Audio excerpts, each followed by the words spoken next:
Olá, meus amados irmãos e irmãs, eu vos saúdo com a paz do Senhor. Estamos chegando à nossa 8ª aula das escolas bíblicas dominicais deste primeiro trimestre de 2024, onde estaremos falando sobre o corpo de Cristo, origem, natureza e vocação da igreja no mundo. Estamos chegando então à nossa 8ª aula, que tem como título A Disciplina na Igreja. E vamos ao nosso texto áureo. Já vos esquecestes da exortação que argumenta convosco como filhos? Filho meu, não desprezes a correção do Senhor, e não desmaies quando por ele fores repreendido. Hebreus 12, verso 5. Verdade prática.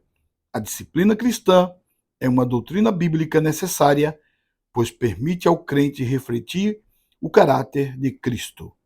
Vamos ao objetivo da nossa lição. Primeiro, mostrar a necessidade de disciplina na igreja. Segundo, destacar que a disciplina tem como propósito preservar a honra cristã e repelir a prática do pecado. Terceiro, apresentar as diferentes formas de disciplina elencadas na Bíblia. Leitura bíblica em classe que está no livro de Hebreus, capítulo 12, do verso 5 ao 13. E já vos esqueceste da exortação que argumenta convosco como filhos. Filho meu, não despreze a correção do Senhor, e não desmaies quando por ele fores repreendido.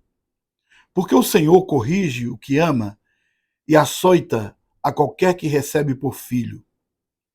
Se suportais a correção, Deus vos trata como filhos, porque que filhos há a quem o Pai não corrija? Mas se estáis sem disciplina, da qual todos são feitos participantes, sois então bastardos e não filhos.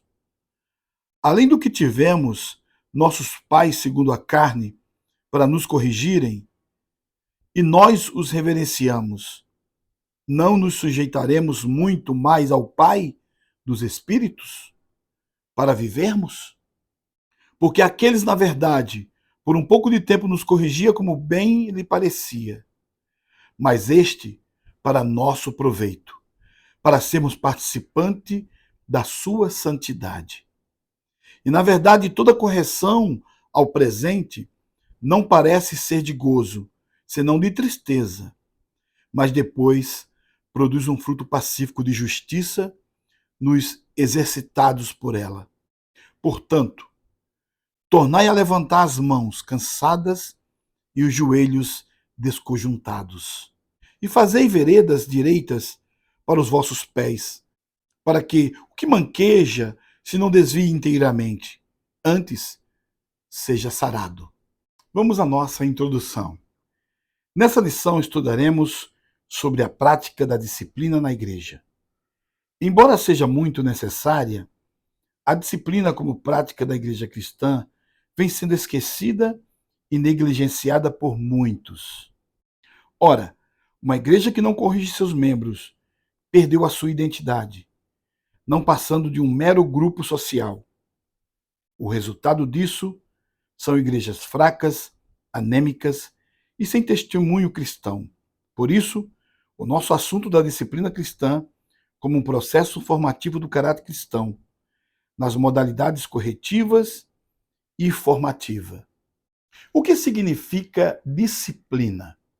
A disciplina significa obediência às regras, obediência aos superiores e aos regulamentos. A disciplina estabelece a ordem, estabelece o regulamento.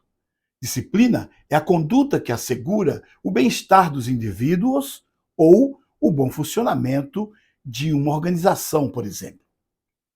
Também pode se referir ao cumprimento de responsabilidades específicas de cada pessoa. Na escola, a disciplina é um conjunto de regras que serve para o bom andamento da aprendizagem escolar e uma questão de qualidade nos relacionamentos humanos, principalmente entre professores e alunos.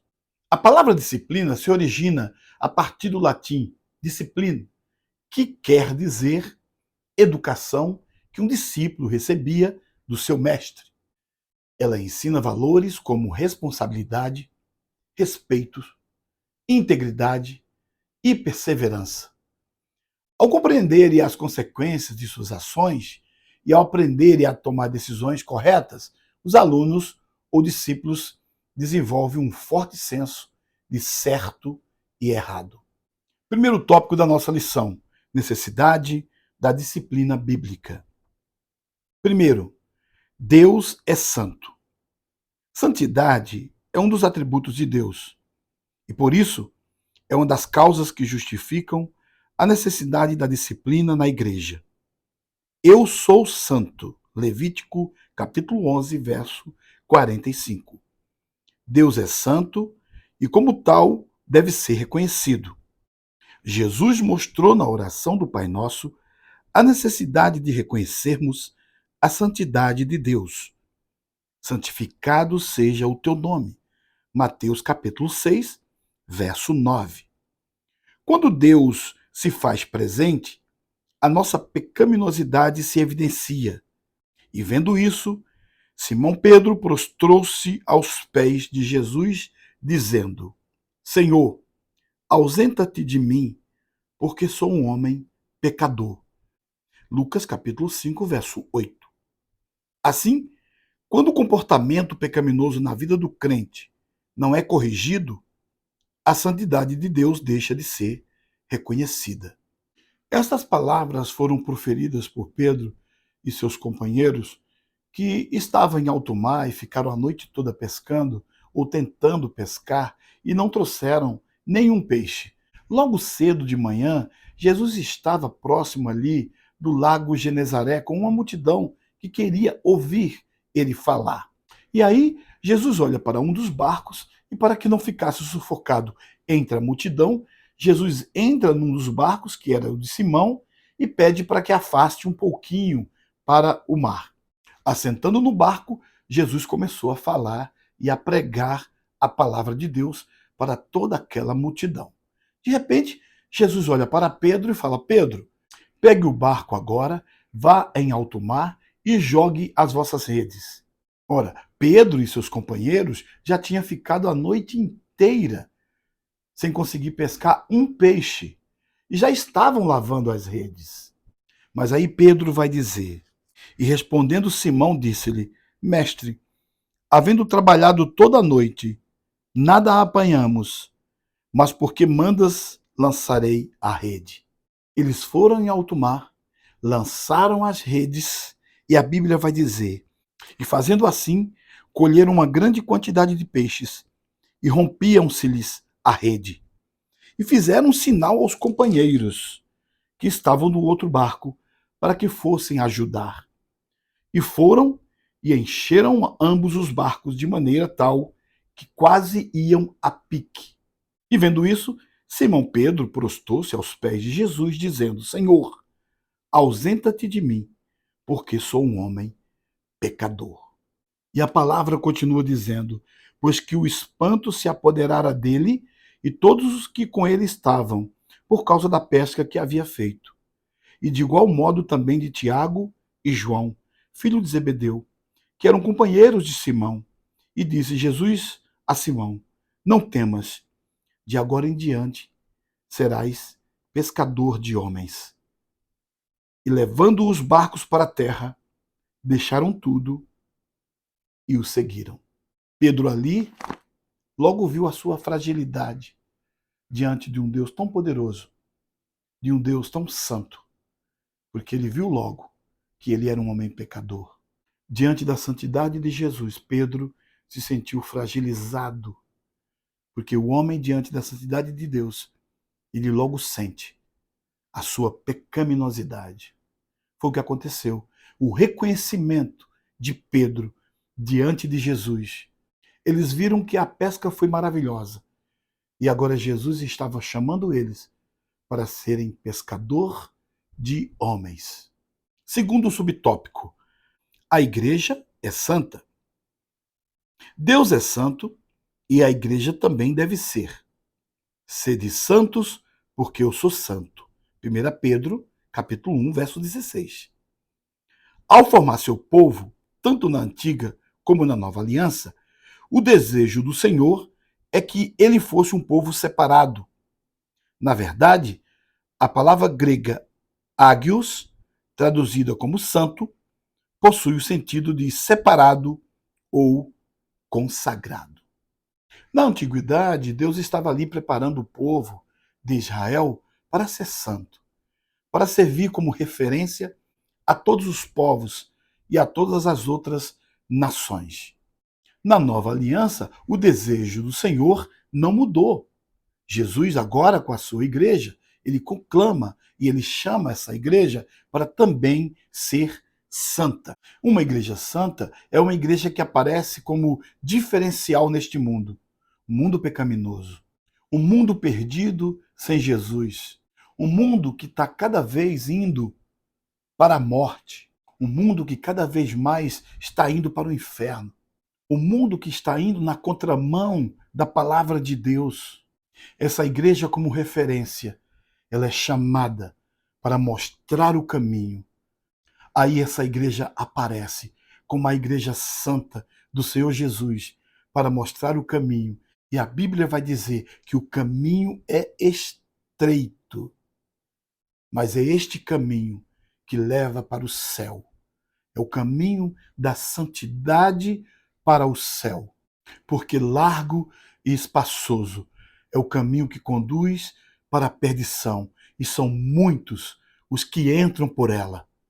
Mas estreito é o caminho que conduz à salvação, e são poucos os que entram por ela.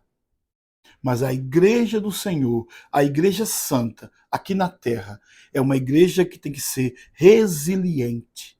E o significado de resiliência é de uma igreja forte, permanente e que não se curva aos preceitos deste mundo. Terceiro subtópico: quando a igreja não disciplina. Se a igreja, como corpo de Cristo, deve ser santa, 1 Coríntios 3,16, da mesma forma, o cristão, como membro desse corpo, o deve ser também, 1 Coríntios 6,19. A santidade faz parte da identidade do cristão, Efésios 1:1. Logo, a falta de disciplina acaba embotando essa identidade. Surge então a imagem do crente, mundano ou carnal. Na verdade, esses adjetivos revelam de fato um crente indisciplinado, alguém que não tratou ou não foi tratado aquilo que acabou se tornando um hábito pecaminoso. Nesse sentido, a falta de disciplina acaba destruindo o limite entre o sagrado e o profano. Portanto, a igreja que não disciplina seus membros torna-se mundana. Apocalipse 3:19. Eu repreendo e castigo a todos quanto amo. Sê, pois, zeloso e arrepende-te.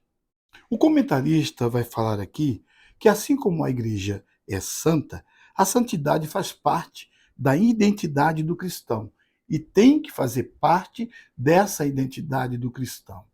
O cristão que lê a palavra, que medita de dia e de noite, que ora, que jejua, esse cristão que anda com Cristo, que anda na porta ou no caminho estreito e na porta estreita, esse cristão, ele é um cristão disciplinado. Ele não pode ser um cristão indisciplinado. A palavra disciplina nós aprendemos aqui. A nossa vida sem disciplina, não chegaremos em lugar nenhum. A exemplo disso, você vê aí jovens e mais jovens morrendo antes do tempo por conta de disciplinas que não existe mais. A nossa sociedade caminha para um abismo inimaginável. A palavra de Deus é a nossa regra de fé. A palavra de Deus é o manual que rege a igreja e o seu povo com disciplina. A palavra de Deus é o manual de uma vida santa, agradável ao Senhor. Uma coisa interessante é que quando a gente nos disciplinamos a seguir os passos daquilo que Jesus ensinou, e aquilo que ele ensinou pode até ser difícil de cumprir, mas todo aquele que se esforça para cumprir a disciplina da palavra, tudo aquilo que está escrito, vai servir para o bem-estar da nossa vida material e da nossa vida espiritual. Olha que eu estou falando aqui de bem-estar. O crente que procura ser disciplinado pela palavra, ele começa na sua adolescência, na sua mocidade, na sua vida adulta. E quando chega à maturidade, esse crente ele está firmado. E a sua vida é um bem-estar completo, porque ele seguiu a regra do Pai, porque ele seguiu as leis e os regulamentos de Deus e colocou em seu coração viver esta verdade. Aqui o comentarista vai falar de quando a igreja não disciplina. Eu acho interessante aqui porque a igreja ela tem que disciplinar com amor. Ela tem que disciplinar usando a própria palavra de Deus para fazer isto. Sem força, sem violência. A palavra tem que ser dada. E a própria palavra de Deus é disciplina para nossas vidas. O que eu acho mais interessante é que quando o crente ele sabe de suas responsabilidades, ele não tem por motivos dar trabalho ao seu pastor, ele segue um padrão e ele não costuma, e esse crente, e esta ovelha, ela não costuma dar trabalho à igreja e nem dar trabalho ao seu pastor. A melhor coisa do mundo é quando observamos aquilo que está em 1 Coríntios, capítulo 11, que fala: examine-se o homem a si mesmo, e então coma do pão e beba do vinho. Olha só que maravilha. Examinar é disciplinar a si mesmo. É buscar se disciplinar a si mesmo. Em toda a nossa vida, quando a gente põe a disciplina, isso serve para a vida material, para a vida espiritual. Coloca a disciplina em primeiro lugar, nós conseguimos tudo. É disciplina no trabalho, é disciplina na escola. Quando nós nos disciplinamos a estudar na escola, as matérias que são impostas, nós aprendemos. Nós chegamos e nos formamos porque colocamos em prática a disciplina. Quem tem disciplina vai longe. Quem tem disciplina, aquilo que almeja, consegue. Na vida espiritual não é diferente. Quem tem disciplina alcança. Quem tem disciplina, as suas orações são ouvidas. Quem tem disciplina, vê maravilhas acontecer na sua vida. Olha que aqui está nos ensinando a não ser disciplinado por alguém ou mesmo chamado a atenção. Isso é horrível. Um crente ser chamado a atenção, ser disciplinado por um concílio, isso é horrível. Deus nos chama a uma responsabilidade individual aqui. Ser chamado para ser disciplinado diante de um concílio ou diante da igreja, isso não é legal. Isso não é bom. Isso é desgastante. É desgastante para a igreja, é desgastante para o pastor que dá a disciplina e é desgastante para o crente que vai ser disciplinado desta forma. Ou seja, é a disciplina no seu grau maior. É o último caso. Não tem jeito. Tem que ser chamado para ser disciplinado. Não. Jesus nos chama para que a gente possa nos disciplinar antes de sermos disciplinados pelo Senhor, ou mesmo castigado pelo Senhor. Que é assim que fala lá em Apocalipse 3:19. Porque Deus castiga aquele que ama. Mas antes que isto aconteça, Disciplina a tua vida. Observa e disciplina a nossa vida pela palavra de Deus. A disciplina, ela é a obediência. Irmãos, é difícil. Eu sei que é difícil. Mas uma coisa eu digo: o crente que conhece a palavra de Deus e assim se aplica à obediência, ele vai ser um grande homem, uma grande mulher. Iremos constituir famílias, famílias saudáveis.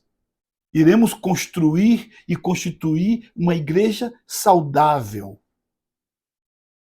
uma igreja santa, indo para o céu, morar com o Senhor, porque Ele é santo. Uma igreja santa, aqui na terra, é uma igreja que ensina. A disciplina faz-nos ser santo diante de Deus, porque Ele é santo. Amém? Segundo tópico, o propósito da disciplina bíblica. Primeiro, subtópico, manter a honra de Cristo. Quando o pecado não é tratado na vida do crente, Cristo é desonrado. O nome de Deus é blasfemado entre os gentios por causa de vós. Romanos 2,24. Se não corrigido, o comportamento pecaminoso compromete o testemunho cristão. No caso da igreja de Corinto, onde um dos seus membros adotou um comportamento flagrantemente pecaminoso, sem, contudo, ter uma resposta enérgica da igreja, condenando essa prática, levou o apóstolo Paulo a censurá-la. 1 Coríntios 5,2. Não é possível alguém adotar um comportamento pecaminoso sem que com isso incorra em julgamento divino. 1 Coríntios 11, 27, 34 e Apocalipse 2, 14, 15. Como é horrível a gente pregar o evangelho, falar de Jesus, e o nosso comportamento foge totalmente daquilo que nós estamos pregando. O que as pessoas em volta vão dizer? Vai olhar para esse crente e vai dizer: esse aí é crente? Desse jeito? Nesse comportamento aí? Paulo, em 1 Coríntios, vai censurar algo que estava acontecendo na igreja de Corinto. Vamos ler 1 Coríntios 5,2? Geralmente, se ouve que há entre vós fornicação, e fornicação, tal qual, nem ainda entre os gentios, como é haver quem abuse da mulher de seu pai. Estais inchado, e nem ao menos vos entristecestes, por não ter sido dentre vós tirado quem cometeu tal ação. Então havia algo pecaminoso dentro da igreja. E todos fecharam os olhos. A igreja, talvez o seu pastor, fechou o olho para não ver. Os dias atuais não é diferente daquilo que estava acontecendo em Coríntios naqueles dias. Você vê muitas igrejas aí que o relativismo está tomando conta dessa igreja. O relativismo é aquela coisa, do nada a ver. Não porque como abundou o pecado, superabundou a graça. Como de coisa que eu posso pecar, pecar, pecar, porque a graça superabundou. E não é bem assim. A Bíblia vai nos ensinar que a graça superabundou, mas o crente que anda na disciplina do Senhor, ele não será julgado. Não será julgado. Esse crente mantém a honra de Cristo. Apocalipse capítulo 2, verso 14. Mas umas poucas coisas tenho contra ti, porque tens lá o que seguem a doutrina de Balaão, o qual ensinava Balaque a lançar tropeços diante dos filhos de Israel para que comessem dos sacrifícios da idolatria e se prostituíssem. E o 15. Assim, tens também os que seguem a doutrina dos nicolaítas, o que eu aborreço. E o 16. Arrepende-te, pois, quando não em breve virei a ti, e contra eles batalharei com a espada da minha boca. Isso serve para mim, serve para você, serve para a igreja. Não há como ter um comportamento pecaminoso a vida inteira e não sobrevir sobre aquela pessoa um juízo de Deus. Em 1 Coríntios capítulo 5, do verso 4 ao 5, está escrito assim: Em nome de nosso Senhor Jesus Cristo, juntos, vós e o meu espírito, pelo poder de nosso Senhor Jesus Cristo, seja entregue a Satanás para a destruição da carne, para que o espírito seja salvo no dia do Senhor.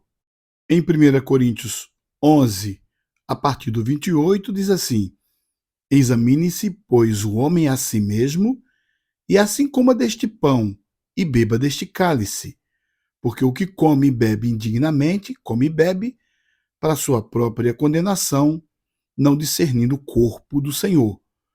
Por causa disso, há entre vós muitos fracos e doentes, e muitos que dormem. Porque se nós nos julgássemos a nós mesmos, não seríamos julgados. Mas quando somos julgados, somos repreendidos pelo Senhor, para não sermos condenados com o mundo. Mas há um alerta para nós. Não há como viver uma vida dissolutamente sem pedir ao Senhor perdão dos seus pecados e voltar para a casa do Pai arrependidos daquilo que fez ou daquilo que está fazendo. Deus está nos ensinando e nos repreendendo. A disciplina do crente ela é importante para uma vida plena e santa com o Senhor. Evangelho de Mateus, capítulo 5 e o verso 29. Portanto, se o teu olho direito te escandalizar, arranca-o e atira-o para longe de ti, pois te é melhor que se perca um dos teus membros do que todo o teu corpo seja lançado no inferno. E o verso 30.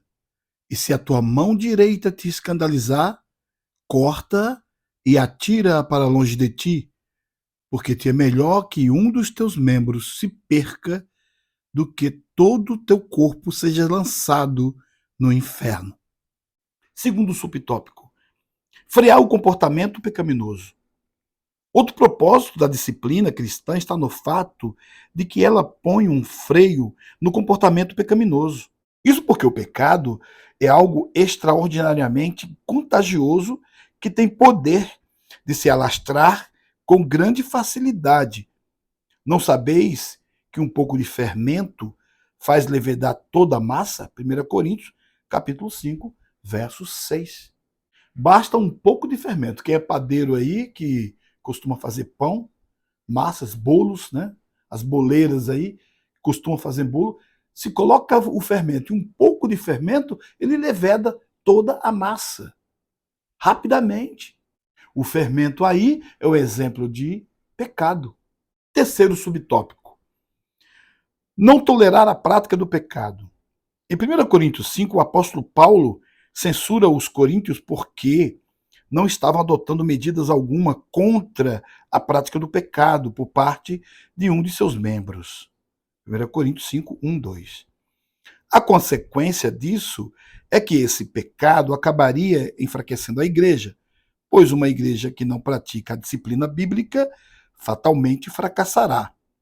Nesse sentido, não se pode tolerar a prática do pecado ou comportamento pecaminoso na igreja nem fora dela.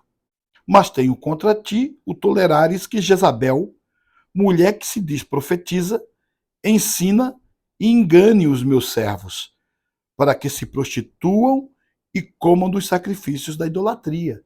Apocalipse 2, 20. A sinopse do segundo tópico é que o propósito da disciplina cristã está no fato de que ela mantém a honra de Cristo na conduta do crente e põe um freio no comportamento pecaminoso. Volto a reafirmar, a disciplina tem que começar comigo, com você. Você tem que olhar e pensar e dizer, eu quero me disciplinar nesta situação. Você mesmo, de si mesmo. Não é esperar que o outro diga. Não é esperar que a igreja inteira diga. Não é esperar que o pastor te chame para te dizer. mas é a palavra te constranger a ouvir e ver que você tem um problema ali crônico que precisa ser curado. E há remédio para isso, porque o Senhor tem remédio para dar. Se você examina-se a si mesmo, Deus tem um remédio para te curar daquele problema. Cada um tem um problema numa área específica, eu tenho certeza disso. Mas as áreas específicas, quando o crente ele sabe e se examina e ele sabe que ele precisa de disciplina naquela área, Deus vai dar o remédio para aquela dor. Com certeza. A vontade de se disciplinar tem que vir de mim, partir de mim, de dentro para fora. Eu quero me disciplinar em tal área, então eu vou lutar por isso. Aqui na lição do professor tem um auxílio, é importante ler este auxílio que está aqui. Correção. Esta palavra é usada para regenerar, emendar, restaurar, disciplinar. A correção é uma função e uma responsabilidade do pai para com seus filhos. E isso está em Provérbios capítulo 23, 13, 19 e 27, Jeremias 2,30, Hebreus 12, 9. E de Deus para com seu povo.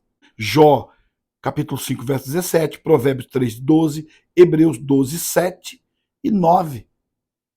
Tanto os termos em hebraico como em grego sugerem um significado duplo: instruir, guiar, argumentar e também punir, castigar, reprovar.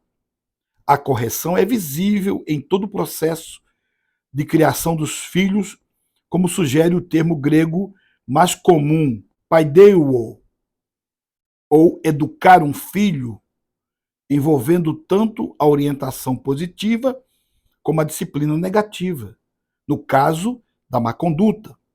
A expressão que mostra que a palavra de Deus é útil para a correção. 1 Timóteo 3,16. Ressalta o seu valor na melhoria de vida e do caráter do crente. O termo grego aqui significa restauração a um estado de retidão ou um estado de santidade.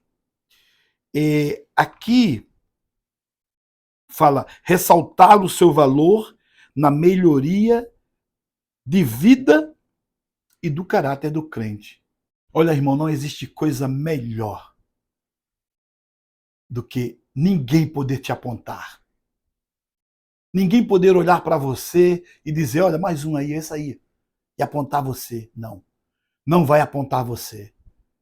Você é um crente que segue as regras do céu. Deus está nos ensinando nessa lição para que entendamos que precisamos, de uma vez por toda, colocar uma disciplina na nossa vida, nós mesmos. Eu não preciso que ninguém fale isso para mim, mas a palavra me constrange para isto. Terceiro tópico, as formas de disciplina bíblica. Primeiro, a disciplina como modo de correção. As Escrituras mostram a necessidade de sermos corrigidos. A correção contribui para o crescimento e a formação do caráter cristão. Porque que filhos há a quem o pai não corrija? Hebreus 12, 7. Todos os crentes, de alguma forma, tiveram a necessidade de ser corrigidos em algum momento. Se alguém não é corrigido quando erra, então, segundo a Bíblia, trata-se de um bastardo e não de um filho. Hebreus 12, 8. Pedro, por exemplo, teve que ser corrigido por Paulo quando adotou uma atitude visivelmente errada em relação aos gentios. Gálatas 2, 11 e 14. Quando o crente comete alguma falta e não é corrigido, a tendência é que isso acabe se tornando um comportamento. O comportamento errado é reforçado.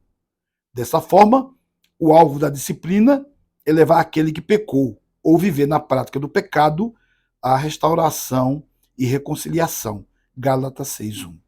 O destaque aqui é que quando você não corrige essa falta, ela vira um comportamento, um hábito. E às vezes o hábito se torna algo normal, algo comum, algo relativo. E esse é que é o problema, de relativizar aquilo que está errado. Então, irmãos, precisamos olhar para nós, para a nossa casa e rever nossos conceitos. Ou prestar atenção, onde que nós estamos errando? Estamos perdendo o primeiro amor? Vamos perecer? Tem algo errado que possa ser consertado?